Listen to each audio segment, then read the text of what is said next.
안녕하십니까. 오늘 말씀부터는 또 역대상을 배우겠습니다. 1장부터 족보가 역대급으로 길기 때문에 10장까지 읽겠습니다.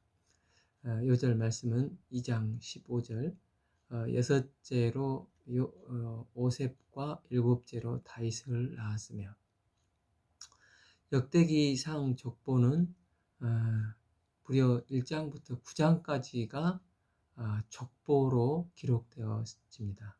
그래서 이제 성경 66권을 읽으면서 이제 큰 산맥과 같은 난관을 넘어가야 합니다. 그러나 이제 오늘 말씀만 잘 극복을 하면 또 아주 평탄한 길로 들어설 수가 있습니다. 역대기는 제일 마지막을 보면 이게 이제 언제 쓰였는지를 알 수가 있는데, 열왕기상은 이스라엘이 바벨론에 멸망하고 포로로 잡혀가는 것으로 끝이 납니다. 그러니까 열왕기서 이전의 책들은 다 열왕기서와 또 이어집니다. 신명기가 이제 여호수아로부터 시대적으로 이어진다고 볼 수가 있습니다.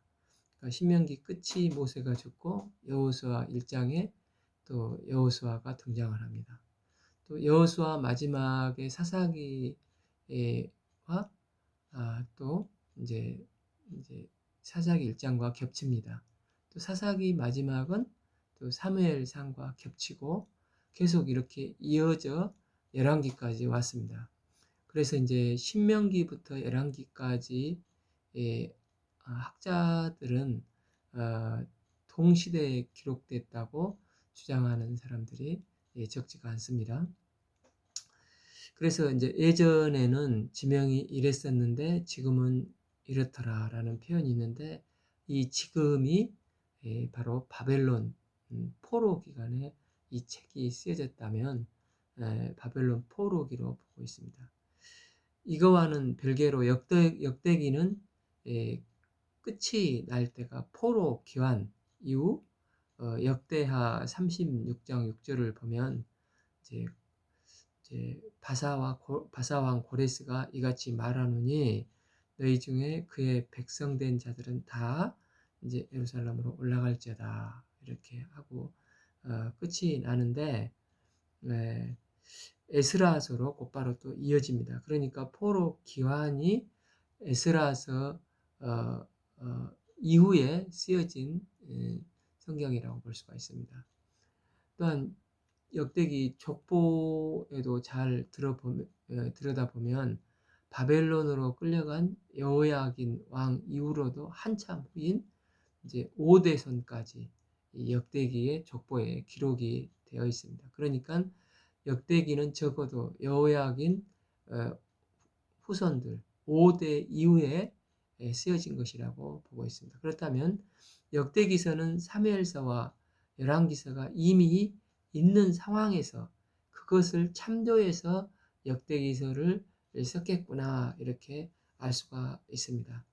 왜 하나님께서는 기록자에게 이런 영감을 주셔서 다시 쓰게 하셨을까요? 라고 또 생각해 볼 수도 있겠습니다. 우리가 같은 인물, 같은 역사를 기록하더라도 관점과 강조점에 따라 다르게 나타나는 것을 많이 보게 됩니다. 이와 같이 열왕기의 기록 목적은 우리가 왜 나라가 망하고 성전은 파괴되고 포로가 되어 이처럼 비참하게 끌려 이방 땅으로 왔는가에 대한 반성문의 성격을 띠고 있다고 계속 말씀을 드렸습니다. 때문에 열왕기는 주로 안 좋은 이야기를 중심으로 이제 정리가 많이 되어 있습니다. 반면 역대기는 강조하는 부분이 다르게 나타나 있습니다. 이 역대기와 겹치는 시간대로 쓰여진 다른 성경들을 학계, 스가랴, 말라기서 등인데, 이 책을 쭉 읽다 보면 마음에 드는 게 그 시대 백성들이 다 이 시대를 관통하는 이 시대 분위기가 느껴집니다. 그 분위기가 바로 이 패배주의입니다. 우리는 이제 망했어. 하는 패배주의가 보편적인 정서로 깔려 있는 것을 보게 됩니다. 그래도 열왕기 같은 것을 읽으면서 이제 이제 바벨론 포로 기간에 회개하고 이제 다시는 잘못을 범하지 말자 하면서 하나님 앞에 이제 회개하고 다시 시작하자. 그러면 여호와께서 여전히 우리를 제사장 나라 또 거룩한 백성으로 복을 주실 것이다 생각을 하고 이제 1차 또 2차, 3차 자원해서 귀환을 하면서 또 그 어려움 속에서도 성전을 다시 짓고 시작을 했지 않습니까? 그런데 여전히 이스라엘의 현 상황은 회복되지 않고 있는 것입니다. 또 성전 건축도 어렵게 여러 방해 가운데 이제 지었고 성벽도 또 어려움 속에서 재건하였는데 이스라엘은 여전히 지금 페르시아의 식민지로 간섭받고 또 여전히 백성들의 먹고 사는 문제는 힘들고 또 이 나라는 온전히 회복될 기미가 보이지 않는 것입니다. 이때 이들을 지배하는 정서는 패배주의였습니다. 성전 지을 때도 마찬가지지 않습니까? 성전을 지을 때도 굉장히 어렵게 방해를 극복을 하고 지었는데 이제 학계의 스가랴서에서 보면은 초라한 성전이 진짜 하나님이 거하시는 성전인가 하고 사람들이 비웃기까지 합니다. 이런 상황이 결국 역대기 저자에게 영감을 주셔서 역대기가 쓰여지는 계기라고 할 수가 있겠습니다. 우리가 이제 역대기에서는 우리가 어떤 민족입니까? 우리는 결코 하나님께서 우리를 버리신 민족이 아니고 우리는 하나님께서 처음부터 지금까지 제사장 나라로 택하시고 하나님께서 우리 민족을 통해서 이 땅 가운데서 그분을 드러내고 그래서 이방인에게 이제 본보기로 삼는 민족입니다. 이게 이제 역대기의 기록 목적이라고 할 수가 있습니다. 그래서 역대기서는 처음 아담부터 다시 역사를 쓰고 있습니다.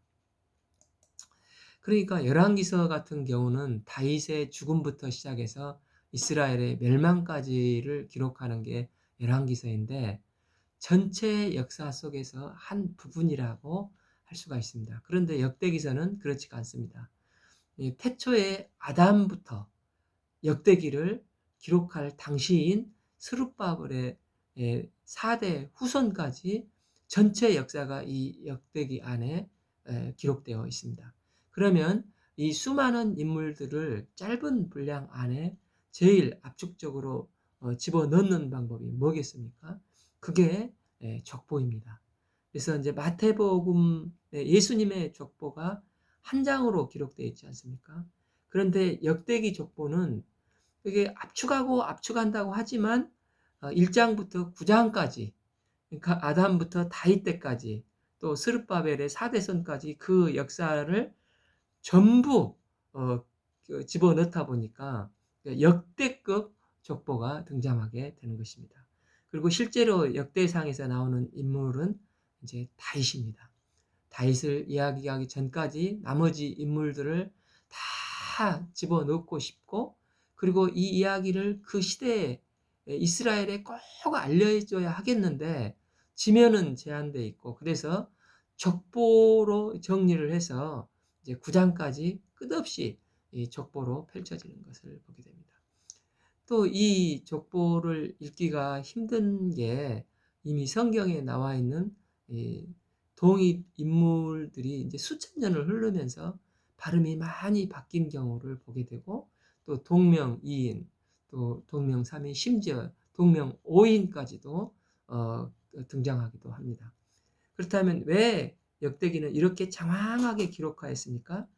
이제 1차 독자인 그 시대 이스라엘 사람들은 자신들의 직접적인 조상이기 때문에 우리가 지금 볼 때는 난해하지만 그들은 다 이것을 알고 있습니다.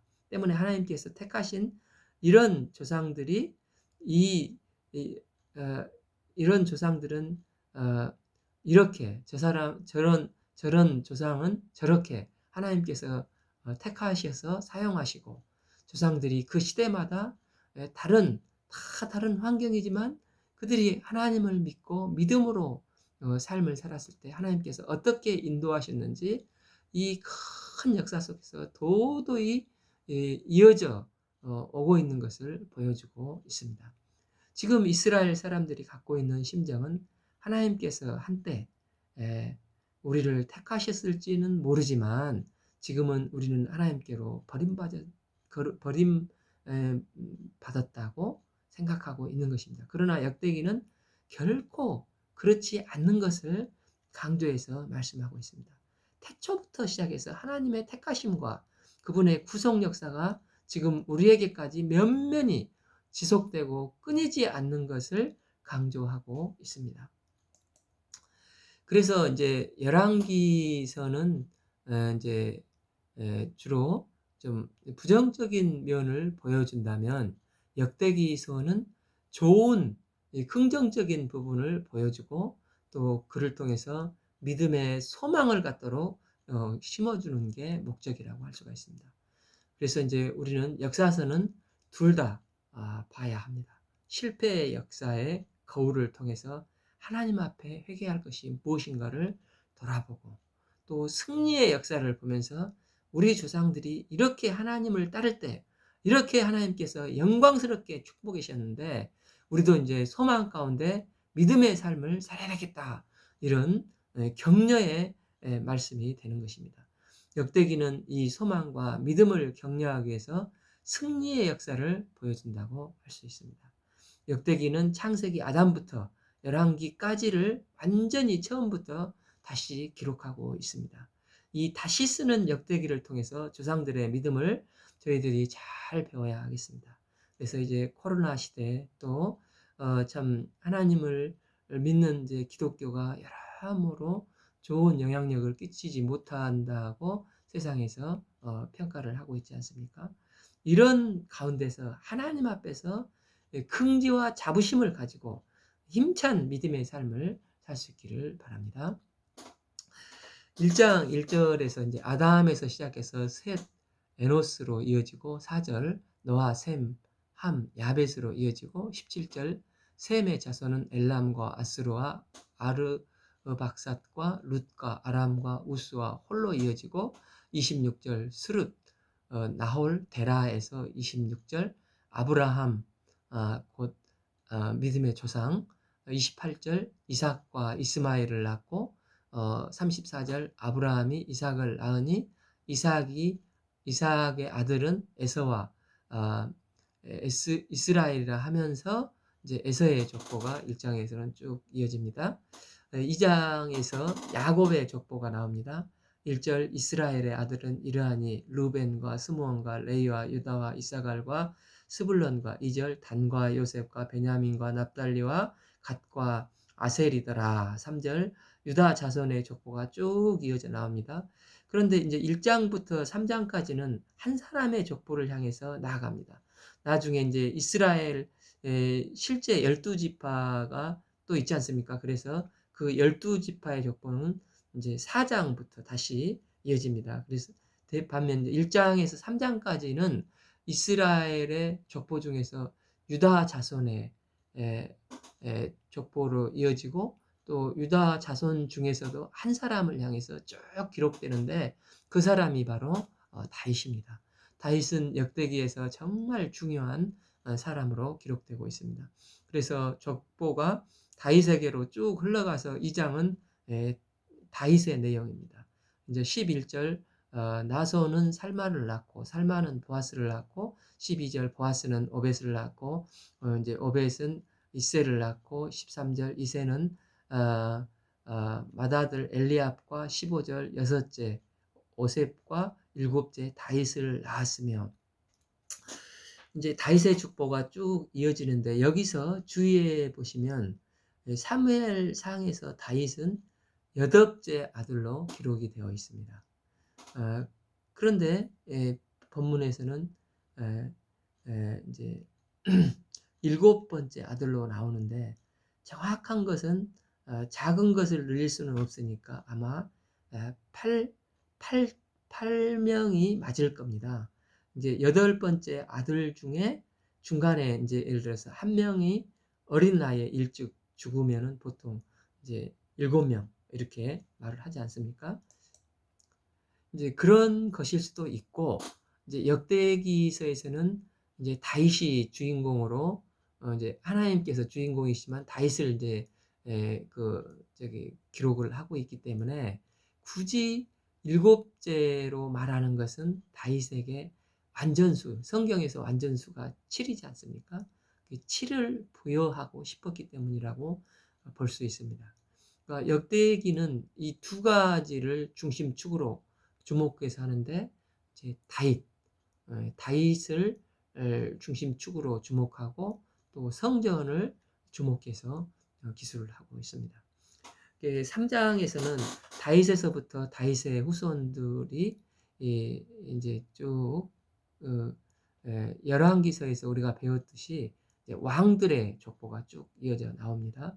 1절 다윗이 헤브론에서 낳은 아들은 맏아들 암논, 둘째 다니엘, 셋째 압살롬, 또 이제 여섯째 헤브론에서 이제 4절 이 여섯은 헤브론에서 낳았더라.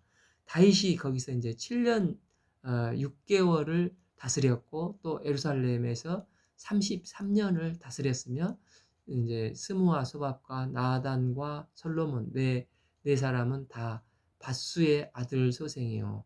10절 솔로몬의 아들 르호보암이요 하면서 이제 왕들의 계보가 쭉 나옵니다.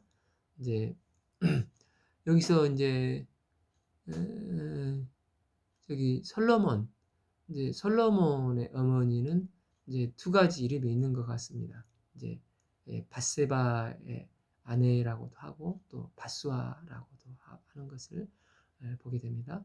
우리는 이제 다윗의 족보를 읽으면서 이제 맞아, 이 사람도 믿음으로 승리한 사람이었지, 빠르게 이제 쭉쭉 보여주고 있습니다. 그러면서 이 족보에서는 다윗 한 사람을 보여주고 싶어합니다.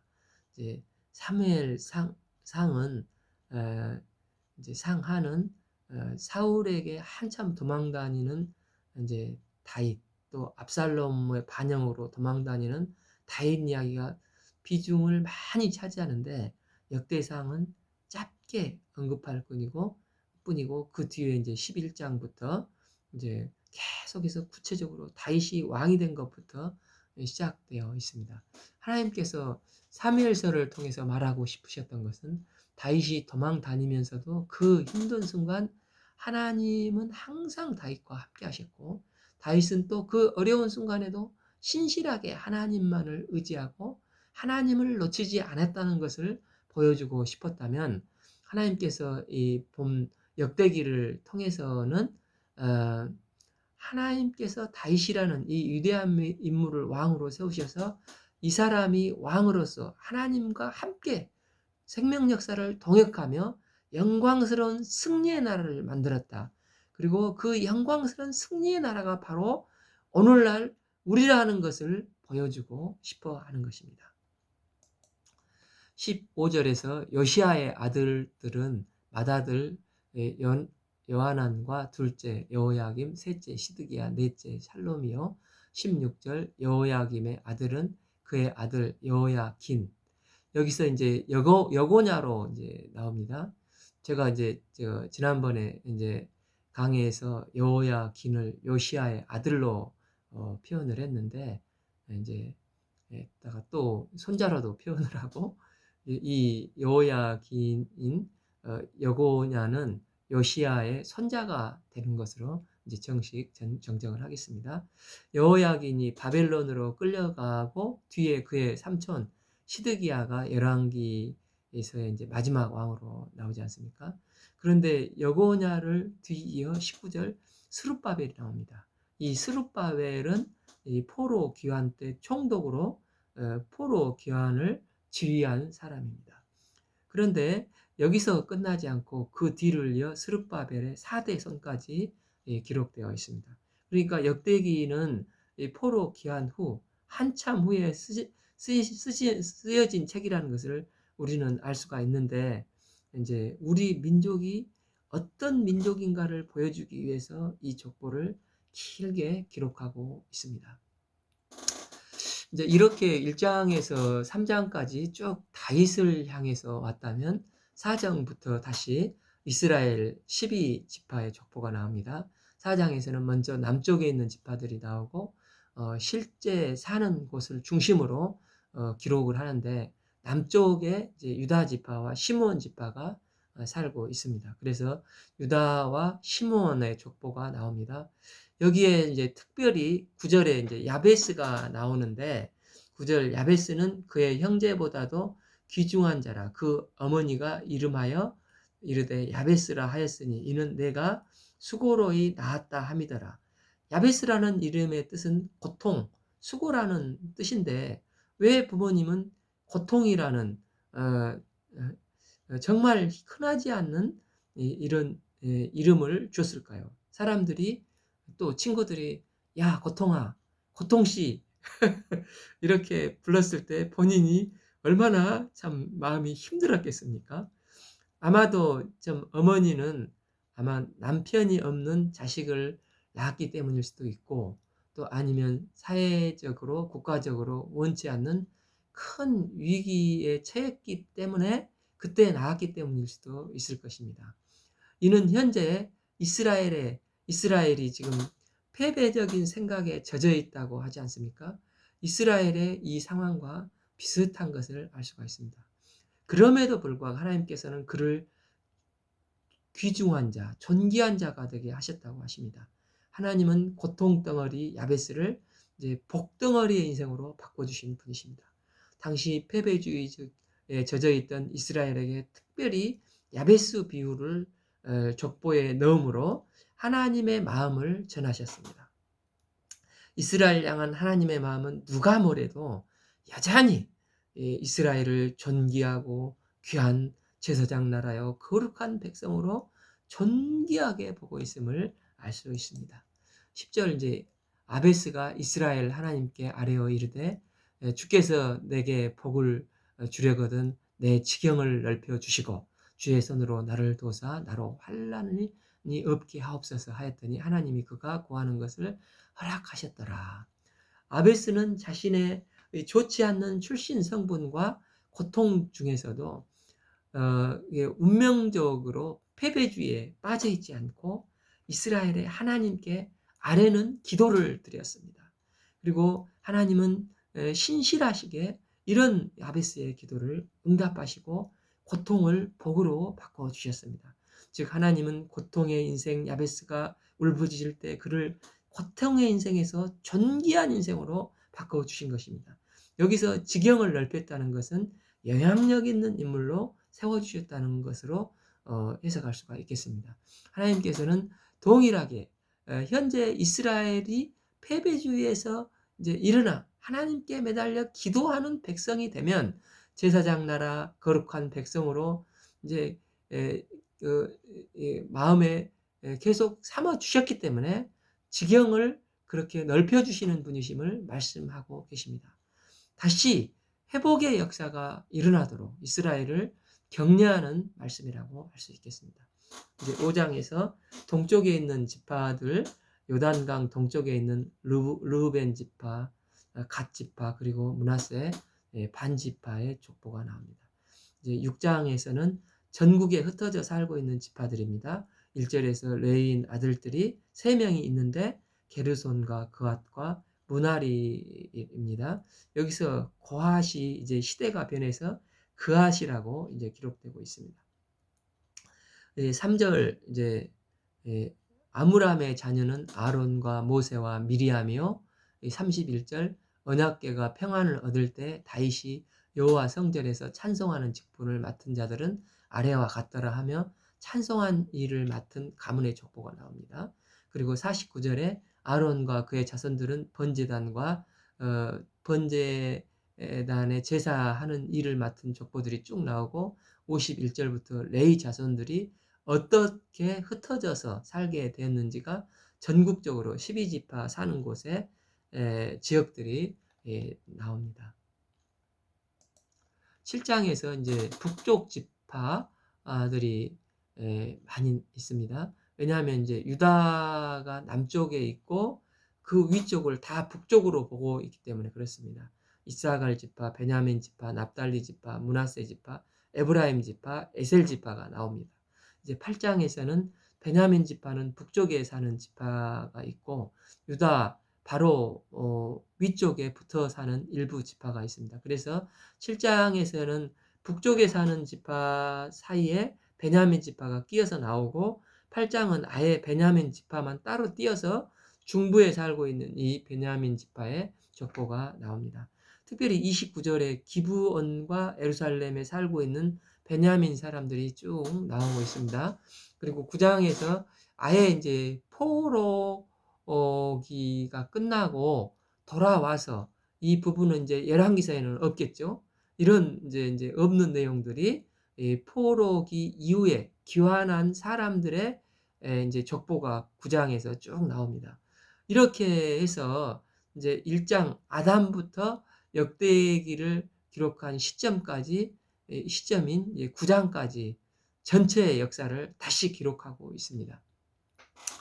이제 10장부터 말하고 싶어하는 스토리가 본격적으로 이제 전개되기 시작합니다. 사울 이야기가 나오는데 사울은 이제 마지막 죽는 부분만 기록하고 있습니다. 1절에서 이제 블레셋 사람들과 이스라엘이 싸우더니 이스라엘 사람들이 블레셋 사람들 앞에 도망가다가 길보아산에서 죽음을 당하여 엎드려지니라 하면서 사무엘상 31장 내용을 다시 기술하고 있습니다. 2절에서 블레셋과 전쟁에서 5절 이제 자살하는 장면부터 나오게 되고 이제